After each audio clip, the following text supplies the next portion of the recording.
चलिए श्रृंखला को आगे बढ़ाते हैं। अभी किसी ने एक बात कही थी, है ना, बस वैसे हंसी मजाक में बोला कि प्यार में लफड़ा ना हो और पढ़ाई में अकेलापन ना हो। मज़ा कैसे, फीलिंग कैसे आएगा कि हमने जी रहे हैं, हम जिंदगी जी रहे हैं, है ना। खैर शुरुआती पंच लाइन से, है ना। चलिए, हमने पीछे के वीडियो में काफ़ी कुछ डिस्कस कर दिया था। उम्मीद है कि आपको देख रहे होंगे, उम्मीद है, बाकी उम्मीद तो क्या, ठीक है।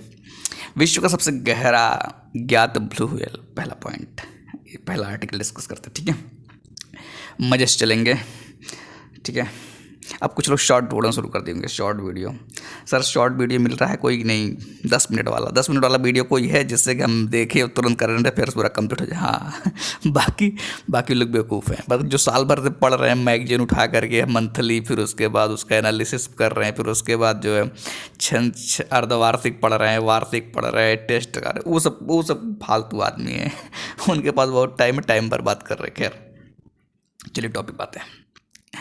विश्व का सबसे गहरा ज्ञात ब्लू व्हेल, ब्लैक व्हेल नहीं है, ब्लू होल है, व्हेल कह रहा हूँ, ध्यान रखिएगा। 29 अप्रैल 2024 को frontiers in marine science, frontiers in marine science, नाम नहीं सुना होगा तो अच्छी बात है, नामक जर्नल में प्रकाशित एक अध्ययन के अनुसार मैक्सिको के समुद्र विज्ञानियों ने की एक टीम ने इस बात की खोज की कि तामजा ब्लू व्हेल, कौन सा नाम है सर, ब्लू व्हेल समझ में आया। आपने बताया कि ब्लू होल, कैसा, अच्छा ऐसा क्यों हो रहा है, मतलब व्हेल आ रहा है मेरे दिमाग में, मतलब मेरे शब्द में निकल रहा है बार बार। होल है, ब्लू होल, ठीक है ना। तो तामजा सुन रही है, ध्यान रखिएगा। तामजा जैसे आ जाए जान लीजिए क्या है ये ब्लू होल है। कभी कोई क्वेश्चन सीधे से बन जाएगा कि तामजा हाल ही में चर्चाओं में था, क्या था। आप समझ में आ रहा सर, ताम झाम तो सुने थे ताम जा नहीं सुने कभी तो क्या बताएं, ताम झाम, चलो ठीक है, ताम झाम आप समझ में आ जाएगा। अब जैसे आपके दिमाग में आएगा कि यार ये क्या है ताम जा, तो समझ लीजिए क्या है, एक ताम झाम नहीं, ताम जा ब्लू होल है। कौन सा होल है? ब्लू होल है। सर ऐसा होल हमने कभी देखा ही नहीं जिंदगी में। अरे जिंदगी में क्या देखोगे भाई साहब। ये चलिए, ये जो तामजा ब्लू होल की बात हो रही है, विश्व का सबसे गहरा ज्ञात ब्लू होल। भाई साहब चलते हैं सर, देख के आते हैं। आप भी चलिए, चलो चलते हैं। खाने के लिए कुछ रख लेना है, क्या खाने रखो सर, अब पेट हमारा वैसे भरा हुआ है पता चला रोना धोना शुरू वहीं पे। विश्व का सबसे गहरा ब्लू होल या अभी तक का ज्ञात जल के नीचे, जल चलना सर, अरे क्या तो व्हेल ही खा जाएगा फिर तो जल के नीचे का विश्व का सबसे गहरा सिंक होल है, समझ रहे हैं ना, सबसे गहरा, बस ये ध्यान रखिएगा। उसके बाद क्या है, तामजा ब्लू होल मैक्सिको के यूकाटन, अरे सर हम तो सोच रहे थे तामजाम यही बगल में ही है, अपने पड़ोसी में, नहीं मैक्सिको जाना पड़ेगा। ये तो बड़ी समस्या वाली बात है सर, कभी इंटरनेशनल टूर नहीं करना, नेपाल जाके घूमे सर, बॉर्डर पर रहते हैं, जाने का मन करता है लेकिन सोचते हैं कहीं ऐसा ना हो कि कुछ समस्या हो जाए। तो तामजा ब्लू होल जब आपको जाना हो कभी घूमने तो कहाँ जाना पड़ेगा, मैक्सिको की यूकाटन, ये कौन सर, यूकाटन प्रायद्वीप के दक्षिण पूर्वी तट पर चेतुमल खाड़ी में स्थित है। चैतुमल सुना सर, चैतु नाम सुना है कहीं कहीं, अपने पड़ोसी गांव टाइप लग रहा है, लेकिन चेतुमल ये थोड़ा सा अलग लग रहा है सर, इसको याद करना पड़ेगा, क्या खाड़ी है तो क्या जरूरत याद करने की। सिलेक्शन कौन सा लेना है, टाइम ही पास करना है ना, पढ़ना तो लिखना है नहीं, टाइम पास हो जाए बस, क्या करना है तो फिर चेतुबल खाड़ी को मत याद करिए, लेकिन याद रखिएगा तामजा ब्लू होल जब भी आपको देखने जाना हो तो कहाँ जाना पड़ेगा, मैक्सिको के यूकाटन प्रायद्वीप के दक्षिण पूर्वी तट पर। उल्टा मत चले जाइए, पता चला कि जो है उसकी तरह वास्को डी गामा की तरह या कोलंबस की तरह भटक गई था उधर, है ना। तो दक्षिण पूर्वी तट ध्यान रखिएगा, दक्षिण पूर्वी तट कहाँ पर, चैतुमल खाड़ी, ठीक है। नए मापों से पता चलता है कि तामजा ब्लू होल समुद्र तल से कम 1380 फीट नीचे तक फैला हुआ है। ये भी याद करना सर, अरे नहीं जाने दीजिए, इतना समझदार बन जाएंगे ना फिर तो बड़ा समस्या हो जाएगा। यू कमीशन तो आपका फिर पेपर नहीं लेगा, बुला लेगा, वैसे आओ बेटा तुम लग रहा हो इससे बुद्धिमान हो चेहरे से दिख रहा तुम बुद्धिमान हो, अच्छा डॉक्टर बन गए कमीशन वाले क्या। यह ब्लू होल दक्षिण चीन सागर सुना, नाम नहीं सुना है, सुन लीजिए। यह ब्लू होल दक्षिण चीन सागर में संसा योंगले, अरे भाई साहब ये भी सर एक ब्लू होल है क्या, कभी जिंदगी में सर ऐसे ऐसा चीज सुनने को मिलता ही नहीं है, ब्लू होल, याद रखिएगा। संशा योंगले, योंगले सर, बड़ा गजब का नाम है। इनका नाम, इनके माई बाप तो होते नहीं है, कौन रखेगा नाम, यही वैज्ञानिक लोग अपना टेढ़ा मेढ़ा रख देते उठा करके, है ना। ब्लू होल से याद रखिएगा कि 480 फीट अधिक गहरा है, ये पॉइंट ध्यान रखिएगा। ये नहीं ध्यान रखेंगे सर, बाकी सब ध्यान रखेंगे, जो आप कहेंगे हम उल्टा ही ध्यान रखेंगे, उसको नहीं ध्यान रखेंगे, क्योंकि मुझे डाउट हो रहा है कि आपको नहीं पता चल पा रहा है क्या करंट अफेयर्स में क्या इंपॉर्टेंट है, मुझे जानकारी है। संसा योंगले ब्लू होल को ड्रैगन होल, क्या बात सर, ड्रैगन तो सुना है ना, ये तो सुना ही है, इतना इज्जत है मेरे पास। संसा योंगले ब्लू होल को ड्रैगन होल के नाम से भी जाना जाता है तथा तामजा की खोज से पूर्व यह विश्व का सबसे गहरा ज्ञात ब्लू होल था। इसकी गहराई की तुलना शिकागो के Trump tower, sir Trump tower भी होता है, हाँ भाई, है ना, शिकागो के ट्रम्प टावर की ऊंचाई से की जा सकती है। कर सकते हैं, कर लो भाई, क्या दिक्कत है, कर लो, जो करना हो कर लो, है। ब्लू होल जल के अंदर बने सिंक होल है, ये तो पहले बता दिया था आपको, ये तब बनते हैं। अब पॉइंट ये ध्यान रखिएगा, अगर टफ बनाएगा क्वेश्चन तो ऐसा बना सकते हैं कि ये तब बनता है जब चट्टान जल के कारण अपक्षयित या नष्ट हो जाती है। मतलब कोई चट्टान है, वो जल के कारण क्या हो जाता है, नष्ट हो जाती है, और फिर क्या होता है, फिर ढह जाती है, पहले नष्ट होती है फिर ढह जाती है, जिसके फलस्वरूप एक बड़ा छिद्र बनता है जिसमें हम लोग डुबकी लगाने जाते हैं। सर छिद्र में कौन डुबकी लगाने जाएगा, क्या पता भाई, दुनिया में बहुत कुछ होता है। खैर, बस ऐसे मजे से पढ़ते रहिए, वो टेंशन की जरूरत नहीं, मजे से पढ़िए एकदम, है ना, कि लगे ही ना कि हम मेहनत कर रहे हैं, लगे कि बस जैसे दुनिया जी रही है वैसे हम भी जी रहे हैं, है ना, सबसे टॉप लाइफ जी रहे हैं, बस इस तरह, मतलब अच्छे लेवल सोचिए। ऐसा नहीं कि रो रहे हैं जब भी देख रहे हैं, हे भगवान मेरा कब होगा सिलेक्शन, ये भगवान मेरा कब होगा, मतलब हर बार रो ही रहे हैं बैठ करके, बहुत अकेलापन, अच्छा बहुत अकेलापन लग रहा है, मतलब बेवजह अकेलापन लग रहा है। किताब है, किताब पढ़ रहे हैं, नहीं सर, मतलब फिर तो कल को रोने लगा, चंद्रमा जाने वाला, रास्ते में रोना शुरू करे, भगवान मैं अकेलापन परेशान कर रहा हूँ, तो फिर ऐसा नहीं होता, ठीक है। प्रधानमंत्री मोदी की भूटान यात्रा, किसकी भूटान यात्रा, प्रधानमंत्री मोदी जी, मतलब पड़ोसी देश में गए हैं लेकिन भौकाल जमा रहे हैं भाई साहब, क्या बात है। प्रधानमंत्री नरेंद्र मोदी ने 22-23 मार्च 2024 को एक उच्च स्तरीय शिष्टमंडल के साथ भूटान की यात्रा की। अकेले क्यों नहीं गए भाई, कुछ बड़ा काम रहा होगा ना। भूटान यात्रा के दौरान 22 मार्च को भूटान की राजधानी थिम्पू, अच्छा भूटान कभी भी राजधानी पूछ लेगा भाई कि थिम्पू कहाँ पे है, सर थिम्पू ये तो सुना ही नहीं था, नाम ही नहीं सुना सर। हाँ तो फिर तो मजेदार चीज, फिर पीसी सही से बन जाएगी, फिर पीसी बनेंगे अब। मैं प्रधानमंत्री मोदी और भूटान के प्रधानमंत्री त्शेरिंग टोबगे, कौन टोबगे, मतलब भूटान के प्रधानमंत्री हैं भाई साहब, ये ऐसे नाम कैसे लिखते हो, कैसे बुलाते होंगे लोग, बस यही सोचने वाली बात है। के बीच द्विपक्षीय संबंधों के विभिन्न पहलुओं पर चर्चा हुई। दोनों नेताओं ने नवीकरणीय ऊर्जा, कृषि, युवाओं के आदान प्रदान, पर्यावरण और वानिकी तथा पर्यटन आदि क्षेत्रों में सहयोग में वृद्धि पर सहमति व्यक्त की, तो ये तो अच्छी बात है। बाकी ये देखिए, ये पैसा वाला बात है, सर पैसा वाला बात है क्या, हाँ भाई पैसा वाला बात है। विभिन्न परियोजनाओं के लिए अगले 5 वर्षों में 10,000 करोड़ की सहायता प्रदान करने की घोषणा प्रधानमंत्री मोदी ने इस अवसर पर की। अच्छा ऐसा भी है। उसके बाद क्या आता है कि बैठक से पूर्व 7 विभिन्न समझौतों पर हस्ताक्षर संपन्न हुए। इनमें भूटान को पेट्रोलियम उत्पादों की निर्बाध आपूर्ति जारी रखने संबंधी समझौता भी शामिल है। तो मन करे समझौता पेट्रोलियम से बात थोड़ा सा याद रखिएगा। उसके बाद क्या पॉइंट है, एक समझौते के तहत दोनों देशों ने खाद्य उत्पादों के नियमन संबंधी प्रमाण पत्र को मंजूरी प्रदान की।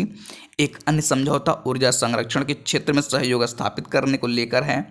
दोनों देशों के बीच अंतरिक्ष क्षेत्र में सहयोग करने को लेकर भी एक समझौता हुआ है। वैसे मन करे याद कर लीजिएगा, ठीक है। थिम्पू में भूटान नरेश महामहिम जिग्मे खेसर, महामहिम जिग्मे खेसर, क्या बात है। महामहिम जिग्मे खेसर नामग्याल वांगचुक के साथ मुलाकात में पारो से थिम्पू, पारो, क्या बात है सर, पारो भी है क्या इसमें? हाँ।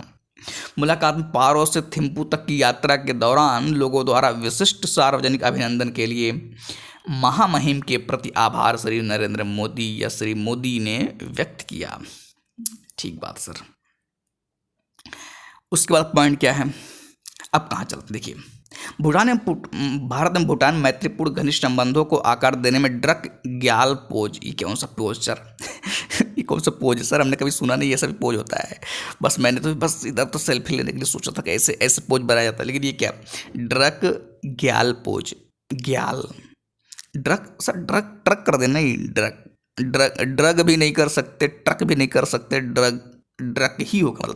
मतलब क्या, ट्रक और ड्रग दोनों मिला दो ट्रक हो जाएगा, ऐसा कुछ क्या सर? ये कौन सा लॉजिक बना दिए?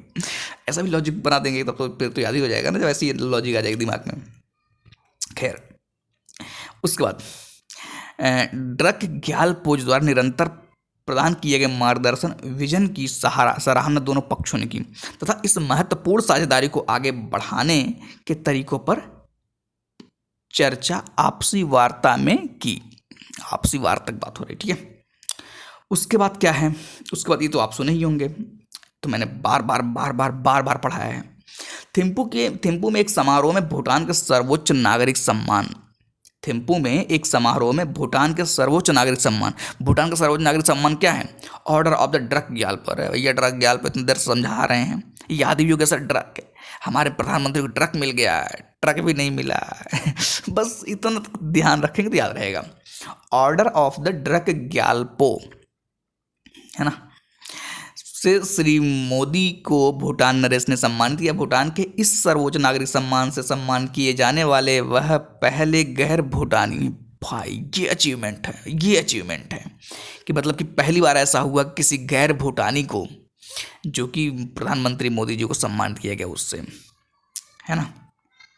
चलिए, उसके बाद क्या आता है, 23 मार्च को प्रधानमंत्री मोदी ने थिम्पू में भारत की मदद से निर्मित अत्याधुनिक अस्पताल, 23 मार्च को प्रधानमंत्री मोदी ने थिम्पू में भारत की मदद से निर्मित अत्याधुनिक अस्पताल, कौन सा, ग्याल सुएन Jetsun Pema Wangchuck mother and child hospital. अच्छे भाई, इतना बड़ा बड़ा नाम आएगा कैसे याद करेंगे बताइए मोदी जी।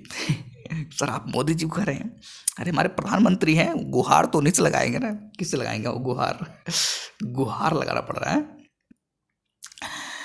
उद्घाटन मेजबान प्रधानमंत्री शेरिंग टोबगे के साथ मिलकर किया। इस अस्पताल का पहला चल बताइए, दूसरा चल आप देख लीजिए, ठीक है। अब कौन सा है, world happiness index. Sir happiness index भी निकलता है? हाँ भाई निकलता है, हैप्पीनेस इंडेक्स निकलता है, हाँ फिर से बोल रहा हूँ निकलता है। सर लाफिंग गैस लेना शुरू कर दें क्या हम?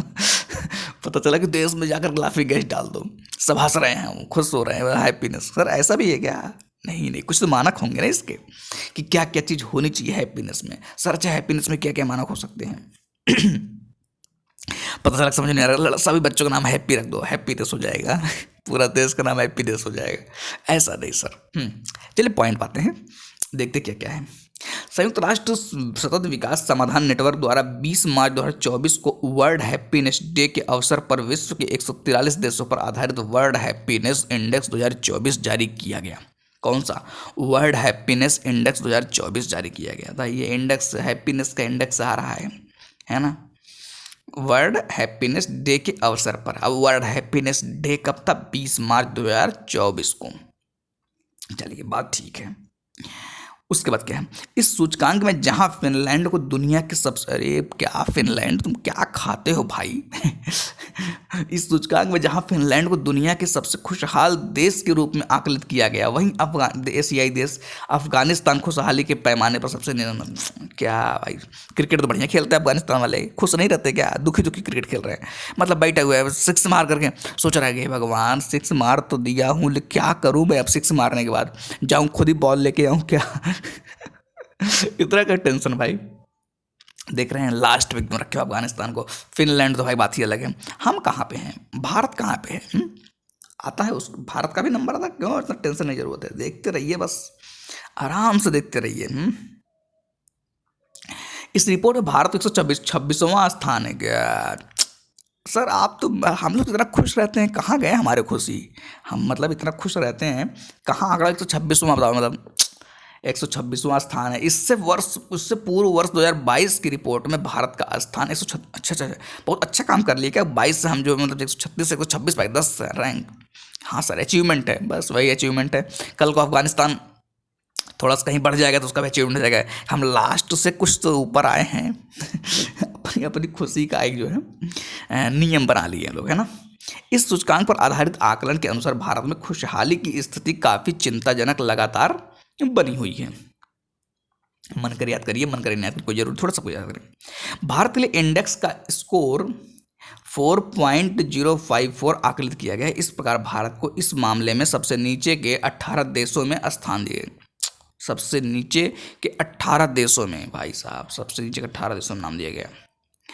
उसके बाद क्या है कि इस मामले में भारत के पड़ोसी देशों में चीन, नेपाल, पाकिस्तान था, यहाँ तक अमेरिका की स्थिति भारत से अच्छा। पाकिस्तान ज़्यादा खुश है हमसे। ये तो मतलब अजूबा टाइप का है ना, रिपोर्ट ही गलत लग रहा है। अच्छा, कुछ लोग कहेंगे सर लगता है ना हमको कुछ रिपोर्ट ही कुछ गड़बड़ है, कुछ मतलब मामला गड़बड़ चल रहा है। हाँ सर, मामला गड़बड़ चल रहा है। उसके बाद क्या आता है, टाइम क्या हुआ, अभी तो 16 मिनट ही हुआ है। अभी तो चलेंगे बजे देर तक। हैप्पीनेस इंडेक्स 2024 की रिपोर्ट में चीन को 60वां, नेपाल को 93वां, पाकिस्तान को 108वां, म्यांमार को 118वां स्थान इसमें दिया गया, जबकि भारत को 126वां सर, 26 सर। रैंक जबरदस्ती नहीं बदल सकते हैं, पता चला कि 126वां बोल रहे हैं। अच्छा अच्छा, ऐसा है क्या, ऐसा कैसे हो जाएगा। तो ये चीज़ आप जो है आंकड़ा देख लिए हैं, इसमें क्या क्या है। ये जो है फिनलैंड के बारे में फिर वही लिखा गया है ना। फिनलैंड तो भाई एकदम जुटा हुआ है इसमें। उसके बाद कौन सा है खुशहाली मामला, बाकी और आंकड़े देख लीजिएगा अपने हिसाब से, ठीक है। ये देखिए, ये आंकड़े हैं कि Finland, Denmark, Iceland, Sweden, Israel, Netherlands, Norway, Luxembourg, Switzerland और ऑस्ट्रेलिया, ये सब जो है इसमें आते हैं। उसके बाद सबसे नीचे के 5 देश कौन कौन से हैं, ये भी ध्यान रखिएगा। सबसे नीचे के 5 देश कौन कौन से हैं।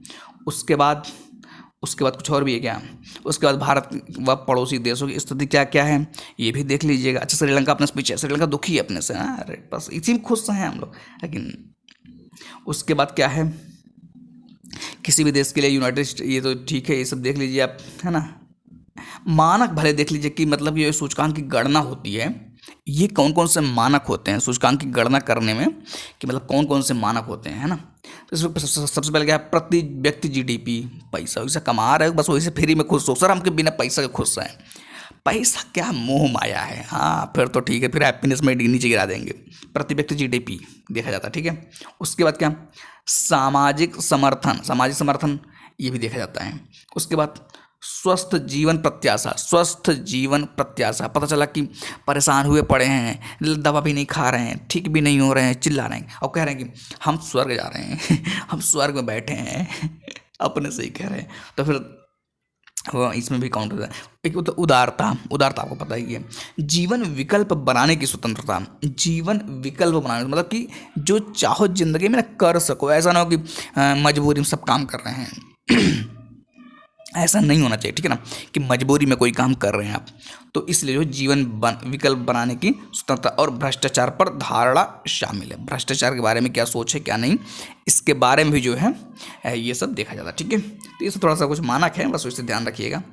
उसके बाद क्या आता है कि लाई चिंग थे ताइवान के नए राष्ट्रपति। तो उसके बाद जो है ये लाई चिंग थे ताइवान के नए राष्ट्रपति। नए राष्ट्रपति कौन, लाई, लाई सर ये कौन सा नाम है, चिंग, अरे तुम ऐसे सोच रहे मजाक लग रहा है क्या, लाई प्लस चिंग प्लस ते, तो नहीं ते, लाई चिंग ते, पता चले यही भूल गए। एग्जाम में खबरट के गए, वहाँ पर आया क्वेश्चन, यही भूल गए। सर लाई चिंग सुना है हल्का, लेकिन कहाँ ताइवान के ही है। अरे ते हैं तो ताइवान के ही रहेंगे, अच्छा ऐसा कौन सा लॉजिक है, ते है ताइवान के रहेंगे, पकड़ लीजिए। उतना ऐसा थोड़ा कि वो एकदम से ऐसा बना देंगे पेपर, तो समझ आ जाएगा कि लाई चिंग थे ताइवान के नए राष्ट्रपति हैं, ठीक है, उसे याद रखिएगा। उसके बाद क्या आता है, ये वाला पॉइंट कि ताइवान डेमोक्रेटिक प्रोग्रेसिव पार्टी के नेता ताइवान डेमोक्रेटिक प्रोग्रेसिव पार्टी के नेता लाई चिंगते ने 20 मई 2024 को राष्ट्र राजधानी ताइपे में, राजधानी पता होना चाहिए, पता चले भी नहीं पता कि जो है ताइवान की राजधानी कहाँ है, ताइपे। अच्छा सर ऐसा है, हाँ याद रखिएगा। मैं स्थित राष्ट्रपति कार्यालय में ताइवान के नए राष्ट्रपति के रूप में शपथ ग्रहण की। अच्छा सर वहाँ पर भी शपथ होता है, बिल्कुल होगा। उन्होंने साई इंग वेन से पदभार ग्रहण किया। लाई पिछले 4 साल से साई इंग वेन के उपराष्ट्रपति के रूप में कार्य कर रहे थे। क्या बात है, मतलब उन्हीं के जो है प्रोग्रेस हुआ है ना, उन्हीं को जो है आगे बढ़ाया गया। ठीक है, उसके बाद अब क्या आता है, ताइवान की राजधानी ताइपे में आयोजित शपथ ग्रहण समारोह में 29 देशों के प्रतिनिधियों ने हिस्सा लिया। कितने? 29 देशों के प्रतिनिधियों, ये मतलब कोई जरूरी बात नहीं है, अब ये भी याद करेंगे। 64 वर्षीय लाई ने 20 मई को अपने उद्घाटन भाषण में चीन से अपनी सैन्य धमकी को बंद करने का आग्रह किया। उन्होंने ताइवान स्ट्रेट जलडमरू मध्य के दोनों किनारों पर शांति की मांग की। ठीक बात, अच्छी बात है ये। उसके बाद क्या है पॉइंट, देखिए कि ताइवान के नए राष्ट्रपति के लिए 3 सबसे बड़ी चुनौती है। चीन लाई चिंगते को एक अलगाववादी मानती है। बीजिंग की कम्युनिस्ट सरकार लोकतांत्रिक ताइवान को अपना क्षेत्र मानती है और खुलकर कहती रही है। ये सब आप जो है देख लीजिएगा क्या क्या है। उसके बाद क्या आता है, उसके बाद भी कुछ है, देखिए ये क्या है, ये वाला पॉइंट। 13 जनवरी 2024 को ताइवान में हुए राष्ट्रपति चुनाव में लाई की जीत के बाद से ही ताइवान को लगातार चीन की ओर से दबाव का सामना करना पड़ रहा है। ठीक बात है, किससे? ताइवान को लगातार चीन की ओर से दबाव का सामना करना पड़ रहा है। दुश्मनी है अंदर अंदर है, चीन मौका ढूंढ रहा है, मिलो किस तरह से बताते तुमको। अब ये भाई ताइवान को भी डर लगेगा ना, मतलब कहीं ऐसा ना हो, कहीं वैसा ना हो, तो ये जो है बेचारा दबाव महसूस करेगा ये, और क्या करेगा, कुछ और महसूस कर सकते हैं। एक गरीब खनिक परिवार से, अरे भाई देखो देखो यहाँ से मोटिवेशन है। एक गरीब खनिक परिवार से आने वाले पूर्व चिकित्सक लाई चिंगते को 27 वर्ष पहले ताइवान जलडमरू मध्य में सैन्य संकटकार राजनीति में आना पड़ा। मतलब आना पड़ा ना, मतलब बहुत गरीब परिवार से आते हैं। कौन? चिकित्सक लाई चिंगते डॉक्टर थे। मतलब क्या, देखिए एक गरीब परिवार से आ रहे हैं, पहली चीज। दूसरी चीज डॉक्टर थे, और उसके बाद ये राजनीति में आए और राष्ट्रपति बन गए, है ना। ये मोटिवेशन चीज है कि नहीं है, इसको थोड़ा सा ध्यान रखिएगा। उसके बाद क्या है, ये देखिए कि ताइवान पश्चिमी प्रशांत महासागर में एक द्वीपीय देश है। यह चीन के दक्षिण पूर्वी तट से 160 किलोमीटर दूर है। चीन इसे आधिकारिक रूप से पीपुल्स रिपब्लिक ऑफ चाइना के नाम से पुकारता है। तो उम्मीद है इतनी सारी बातें आपको समझ में आया होगा। बाकी एक बार ये देख लेते हैं कि यात्रा पर्यटन विकास सूचकांक कितना बड़ा है। ये ठीक ही है। आज करेंगे, रहने दें, कितना बचा है अभी ठीक ठाक है। चलिए आज के लिए देखिए तो टाइम हुआ 23 मिनट हो गए। चलिए आज के लिए इतना रखते हैं, बाकी मिलेंगे नेक्स्ट वीडियो में, किसी नेक्स्ट इसी को आगे बढ़ाएंगे। ठीक है, और उम्मीद है 2-3 दिन में जो है सब कंप्लीट हो जाएगा। ये सब चीज़ जो कंप्लीट हो जाएगा, उसके बाद फिर शॉर्ट रिवीजन चलेगा टॉपिक का, है ना। बाकी देखते हैं, आज के लिए इतना रखते हैं, बाकी मिलेंगे नेक्स्ट वीडियो में। ठीक है।